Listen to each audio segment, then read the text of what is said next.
some thoughts about charisma whilst the Conservative Party are deciding on a new Prime Minister for the country, and really about the danger of charisma. And I'll draw on a couple of things. One is a classical allusion, the other is really from how church practice works. And really what I want to say is, in the short term, charisma is very effective. And a charismatic leader can do massive things. But in the long run, charisma carries real danger. So leaning on it too much is a problem. And I think our history shows people have always been kind of perhaps over-convinced by charismatic people, but I think it's especially possible for that danger to occur in the TV age, internet age, social memes. A charismatic person kind of looks superficially like they're going to make a difference. I'm not sure they are. So the classical allusion would be actually to Athens. So of course, I'm thinking, I suppose, about Johnson here, and he'd appreciate this. In Athens in the 5th century, there was a brilliant young man called Alcibiades, who was like Socrates' most gifted pupil. He's very beautiful, apparently, and very, very charming. And there was this huge sense that he held the key to making Athens great. And when the Peloponnesian War was going very badly against Sparta, the worse it got, the more there was this hankering around that Alcibiades might be able to save the day if he came in. And periodically he would make some intervention and everyone would get great acclaim, and in the short run they'd have huge optimism. But of course Athens still lost a war, because however charismatic or not he is, however reliable or not he is, this was fundamentally about, ships, numbers. Sparta had better military power. Athens was running out of money. It was unsustainable. Do you see what I mean? The raw economics and the human capital of the thing wildly overcame the importance of however important one man was to a situation. And I think that's an important learning. But Thucydides, who writes so brilliantly about it, he's so acutely aware of the kind of pull of human charisma.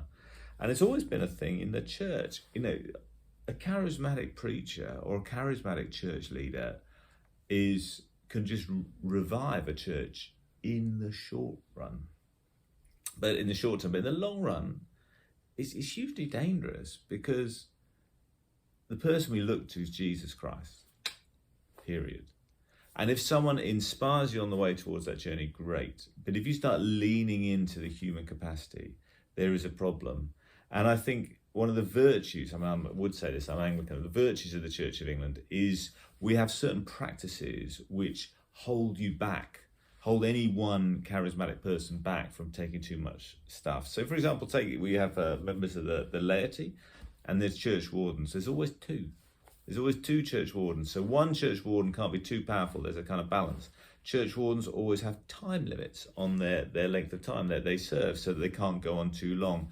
And for the person who's the vicar, what's interesting is you take a post like the vicar as the vicar of a church. So at the moment, I'm the vicar of St. Mark's and St. Andrew's and St. Mark's Church. In 10 years' time, someone else will be the vicar. Well, I could be here, but someone else will be the vicar of St. Andrew's and St. Mark's Church. It's not Robert's church. It's St. Andrew's and Mark's Church. It's not been led by a particular person. It is the church which exists in this area. And someone may play a role in that, no problem. Human beings take a role in that.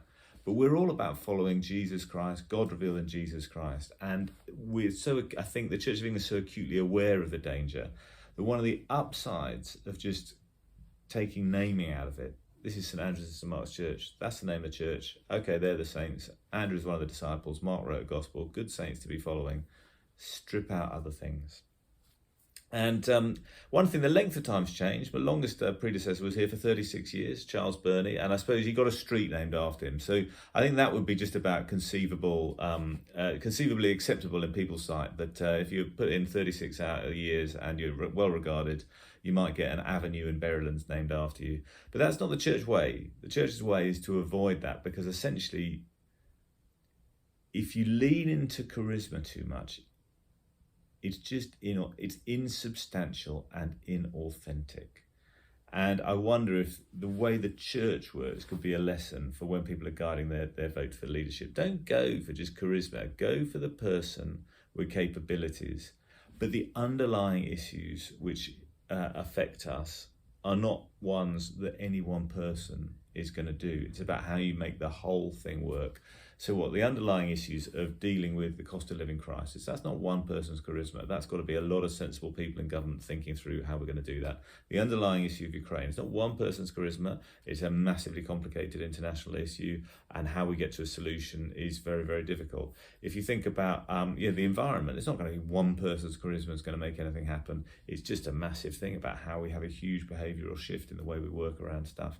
This is just none of this is affected by charisma. The temptation is to think about charisma all the time, but it is like vanishingly small in what actually makes things done. And I just hope that gets thought about in the next few days.